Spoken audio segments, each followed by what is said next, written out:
Marta Metzler, uma pessoa que dedica a vida às artes.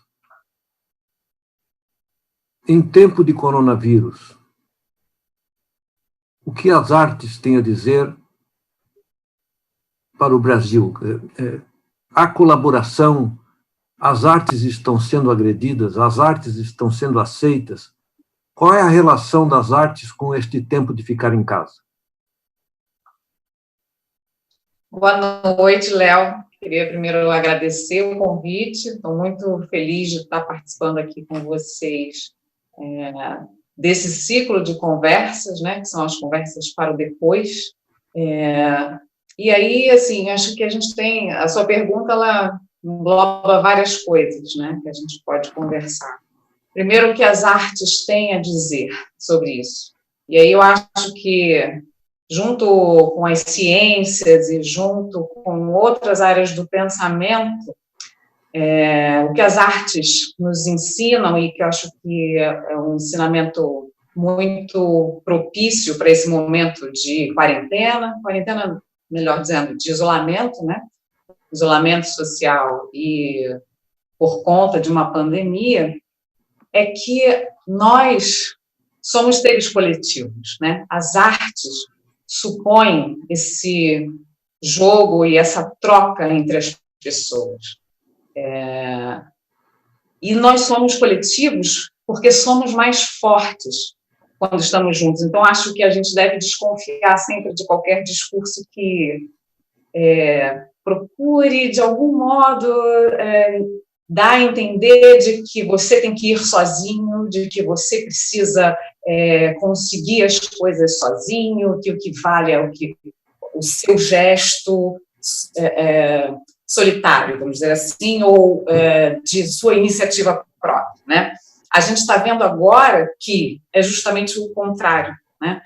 Que nós temos, sim, os nossos valores individuais, mas quando a gente se reúne e quando a gente se une com os nossos pares e com as pessoas que estão no nosso entorno, a gente é mais forte. A ciência está funcionando desde lá, de quando tudo começou na China, né, e nós aqui que recebemos esse vírus depois, já estávamos mais preparados por conta de tudo que eles experimentaram lá, né, e eu acho que as artes, elas também passam exatamente por essa questão de que o coletivo é o que nos torna... As artes estão sendo agredidas no Brasil, né? Vamos primeiro situar que essa é uma situação completamente atípica, mesmo no Brasil, é um fenômeno relativamente recente, né? Porque quando você separa as pessoas por estabelecendo esses embates, essas relações de ódio, você enfraquece, né? E aí você enfraquece para dominar. Então, é uma relação de poder. E a gente tem que ficar muito atento e forte nesse momento para não se deixar justamente enfraquecer e se levar por esse discurso, que é um discurso de cisão, de separação, para enfraquecer, para dominar. Então, acho que as artes e o teatro, né, que é a minha arte mais especificamente, é uma arte essencialmente coletiva, né? Nós precisamos dos outros, a gente precisa do iluminador, a gente precisa do cenógrafo, a gente precisa do figurinista, todos trabalham juntos, os técnicos, o operador de som, o operador de luz, né? Dentro do teatro você tem também toda uma rede de profissionais para que aquele espetáculo aconteça. Você precisa do bilheteiro, você precisa da camareira, do pessoal da limpeza. É uma rede, e nós, como rede, somos melhores. Então, acho que esse momento, que é um momento de refletir, né, porque estamos em casa, estamos sendo obrigados a pensar em tudo, repensar também as nossas relações, eu acho que o melhor que as artes e as ciências podem nos ensinar é esse espírito, né, de que ninguém está sozinho, e não tem que estar sozinho, né? A gente se completa, não né, nos nossos saberes. Fato de que estamos em casa que nos faz solitários, né? Estamos em casa, não deixamos de serem seres sociais, seres articulados, pessoas em comunicação, como, aliás, seria se o humano tem alguma coisa que se possa chamar de natureza, é a natureza de viver em relação, né? Agora, Exatamente. acreditas que o coronavírus estabelece um antes e depois? Há um antes e depois possível? Quer dizer, a sociedade vai aprender, vai ser outra, vai se transformar, ou logo que tivermos chance de repetirmos tudo o que estávamos sendo, vamos correr para voltar a ser?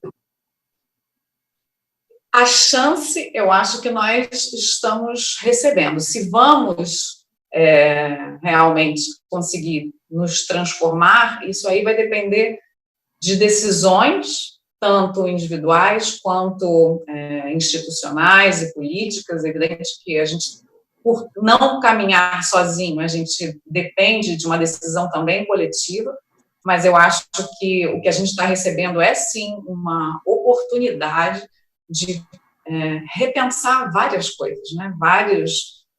As nossas próprias relações pessoais, as relações coletivas e os modos de viver também, né? Quer dizer, nós estamos em casa por um fenômeno natural, né?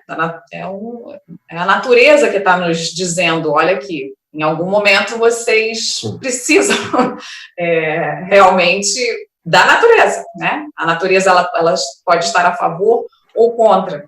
Então, eu acho que é importante que a gente repense a questão ambiental, que está aí para ser discutida já faz muito tempo. Há muita resistência a perceber os fenômenos como aquecimento global, a produção em massa de alimentos e de várias coisas, e eu acho que agora que a gente está em casa, a gente precisa refletir sobre isso e realmente tomar outras atitudes quando isso tudo passar, né? Acho que a gente não pode voltar igual, e eu acho que é uma questão de decisão, sim. Há uma colocação, eu não sei se as pessoas refletem sobre ela, um fato do mundo. Até o começo do século passado, nós éramos mais ou menos 1 bilhão de habitantes no planeta Terra. Quer dizer, tivemos toda a história da evolução, toda a história da humanidade para chegarmos a 1 bilhão, e isso são bilhões de anos. E, de repente, em anos, nós nos multiplicamos por 7. Somos 7 bilhões de pessoas. Não tenho dúvida se tudo isso cabe na Terra e se, na verdade, as falas, os discursos sobre ecologia, sobre outro modo de vida, sobre outro sistema de produção, sobre outras formas de relações humanas, não deveriam incluir uma discussão muito recusada, muito interditada, sobretudo por pensamentos religiosos, que é a questão da natalidade, da população mesmo. Nota que a China está, há mais de meio século, contendo, até com autoritarismo, a reprodução humana, enquanto o mais do mundo cresceu sem nenhum tipo de reflexão a respeito do que isso significa. Aí eu vejo que aparecem grupos veganos achando que se trocar carne por alface, as coisas se resolvem. Eu vejo grupos achando que, havendo mais solidariedade, se resolve. Bem, a questão da renovação do ar, a questão da renovação da água, a questão do que fazer com o lixo produzido, a questão do sistema de esgoto. Quer dizer, são 7 bilhões de pessoas. Não achas que falta uma reflexão do humano sobre o humano como um ocupante da Terra que se expandiu demais e virou ele próprio uma praga? Sim, com certeza. Mas a gente também, eu acho que as soluções, elas precisam ser experimentadas, a gente não tem muitas certezas e a gente segue numa tentativa e erro eterno, né? Assim, mas eu acho que a gente tem, de fato, interfere, acho que talvez seja esse o primeiro passo a que muitas pessoas resistem, né, de que a nossa presença, tal como ela se dá, interfere, e eu acho que esse isolamento ajudou a deixar isso muito claro, porque o fato de estarmos em casa permitiu à natureza se recuperar em vários lugares, né? E com muita rapidez, né? Recebe notícias, né, de que as águas de Veneza estão claras, né? Os animais estão voltando para os seus lugares originais, entrando nas vias urbanas, quer dizer, que eles não entravam, porque aquilo dali foi, né, a gente foi empurrando para fazer caber. Então, a gente vai ter que repensar, assim, quais são as soluções, eu não sei, né, os cientistas talvez possam ajudar melhor a gente a pensar isso, mas que a gente interfere, acho que é ponto pacífico, né? Acho que agora não há como refutar essa ideia. Nós interferimos e negativamente em muitos aspectos, né? Quando fala que os cientistas poderiam ajudar, eu não tenho dúvida que sim, mas, evidentemente, se eles fossem ouvidos, né? No Brasil, nos grupos que se assentaram e se insultam nas redes sociais, eu vejo que há uma quantidade de pessoa muito grande e muito organizada que refuta a questão científica, que acha que... Eu acho até muito engraçado, quer dizer, cientista é comunista, né? Como os artistas também, né? Há uma direita rançosa que talvez ignore, inclusive, que o comunismo derruiu. Você não encontra uma proposta comunista viável em lugar nenhum do mundo hoje, né? Mas o que me preocupa no Brasil não é nem o argumento do terrível perigo comunista que estaria chegando, é que, em nome disso, refutam correntes de pensamento importantes, de ordem científica, se refutam expressões artísticas, se refutam os diversos papéis que a educação pública pode ter na vida. Eu tenho medo que, do mesmo modo que esta crise nos faça refletir, eu tenho medo que essa crise organize os ódios. Eu acho que os ódios estão articulados e se estão expressando demais. Isso não te alcança? Sim, claro que alcança. E alcança, eu acho que a todos. O que eu vejo com relação a isso? Tanto as artes, quanto as ciências, quanto a filosofia e várias áreas do pensamento trabalham com a dúvida, né? Se você já sabe tudo, se você tem respostas para tudo, você não tem ciência, né? A ciência vem de uma curiosidade, de uma dúvida, de tentar entender. Então, o ponto inicial eu não sei. Eu vou fazer experimentos, eu vou partir de algumas hipóteses e vou tentar descobrir, né? A dúvida ela é fundamental para que a gente aprenda, para que a gente cresça, para que a gente desenvolva conhecimento.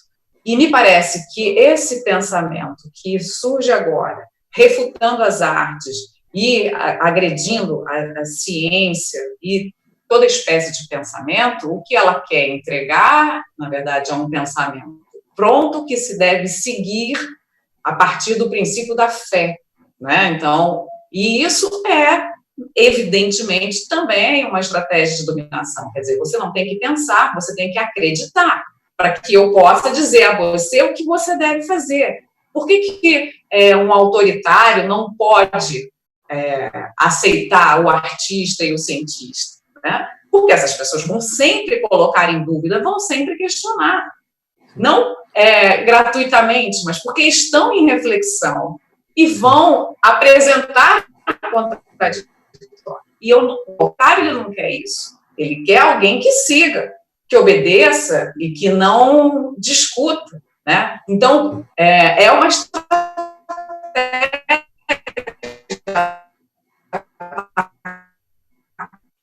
atacar artistas, atacar a ciência, não é do ignorante, né? Ele quer gerar a ignorância, quer gerar essa das artes e das ciências para melhor dominar. Isso aí infelizmente, a gente tem um déficit educacional muito forte e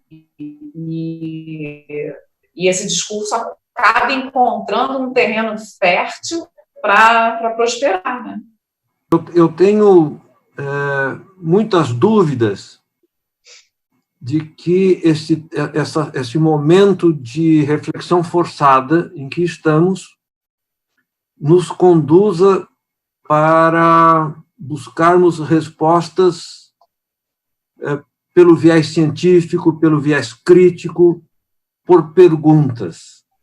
Eu penso que este momento talvez fortaleça mais os modos de pensar arcaicos e eles saiam robustos disso, saiam articulados e façam o Brasil permanecer num tempo que o mundo avançado já superou. Eu acho que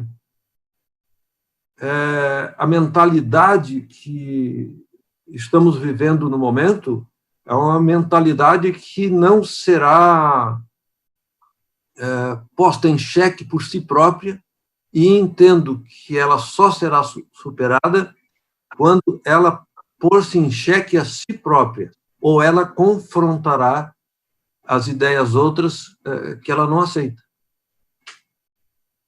Eu entendo o que você está falando e, de certo modo, concordo, porque esse movimento do pensamento, ele é um movimento interno, vamos dizer, de certo modo, e que eu acho ainda, sim, que esse isolamento pode favorecer na medida em que a gente ainda não chegou no pico, né, dessa doença, e que vai chegar um momento em que, para muitos, virá a percepção de que a ciência é que estava certa, a ciência é que permitiu o controle, algum controle, nós só não estamos mais controlados porque não há uma gestão nacional que esteja pensando isso, mas você tocou na questão da educação e da universidade, eu acho que esse é o caminho e a gente precisa, de fato, a gente precisa democratizar ainda mais a nossa educação. A nossa educação, ela ainda é setorizada, né? A universidade, por que a universidade é agredida? Porque ela é um centro de produção de conhecimento, né? E ela põe em xeque justamente todo esse tipo de pensamento que a gente está chamando de vencido, de retrógrado, mas ele tem uma estratégia aí, como eu falei, uma estratégia muito clara, que é de poder, firmar o poder. Sim, é uma estratégia de poder, mas... E a solução contra isso, quer dizer, por que a gente percebe isso? Porque nós tivemos a possibilidade de estudar, de desenvolver um pensamento crítico. Se isso não for realmente dado a todos, né, isso vai ficar sempre restrito, vai ficar sempre aí não, na mão, não digo de uma elite financeira, econômica, mas, digamos, de uma elite intelectual. E a educação pública, ela é o meio para que isso se realmente alcance várias pessoas, né? A gente teve alguns movimentos também de retomada da educação em casa, né? Querem voltar com a educação, possíveis preceptores, não sei, mas o espaço, e aí retomando a questão do coletivo, o espaço da escola, que é o espaço do coletivo, ele permite a troca de saberes entre professores e alunos, entre alunos e professores, porque é sempre uma via de mão dupla, e entre alunos com alunos, né? Então, se você tem alunos... Exato! Se você tem alunos de várias camadas sociais, você tem uma troca muito mais rica. Então, a escola é esse espaço, né? Então, a gente precisa batalhar pela escola, sim, né? E aí a escola ela é muito maior, no sentido de que eu vou te ensinar coisas para se fazer, qual é a fórmula da água, né? Como uns querem. A escola não é esse lugar da transmissão de informação, ela é lugar justamente de fomentar o pensamento crítico. É isso porque as informações elas estão aí, estão na internet, estão nos livros. O que diferencia o espaço da escola de você consumir informação? É você ser capaz de elaborar um pensamento a partir daquilo que você recebe de informação, né? Então, de articular a vida com o outro, né? Na medida que vivo em grupos que são levados ao mesmo espaço físico, eu necessariamente tenho que me articular com o outro, eu tenho que aprender a ter limites, eu tenho que aprender a montar estratégias relacionais. Assim, eu me articulo socialmente. Tem uma arte que virou mercadoria, e mesmo quando você fala em mercadoria, a mercadoria de diversos níveis, de diversas utilidades, de diversos sentidos. E tem mercadoria que é bugiganga mesmo. E eu entendo que há uma arte que é bugiganga, né? que recebe o nome de arte porque alguém assim a chama, mas que não me parece cumprir a função, o papel, que normalmente se espera da arte. Bem, é um imenso prazer conversar. Se quiseres deixar mais algumas palavras, o tempo é teu. Muito obrigado. Eu que agradeço. Eu fiquei muito inspirada pelo próprio nome do Instituto, que é o Instituto de Cidade, e eu acho que a cidade é o lugar, né, assim, simbólico da nossa reunião, da nossa é o que também a gente deve viver em casa, né, o espaço de respeito, né, às individualidades e a vivência em grupo. Então, eu fiquei muito satisfeita embora estejamos tão longe, né, nem nos conhecemos pessoalmente, a gente coloca os nossos saberes em contato e faz uma boa troca. Então, fiquei muito feliz de participar. Obrigada, Léo. Muito obrigado. O Instituto Cidade agradece.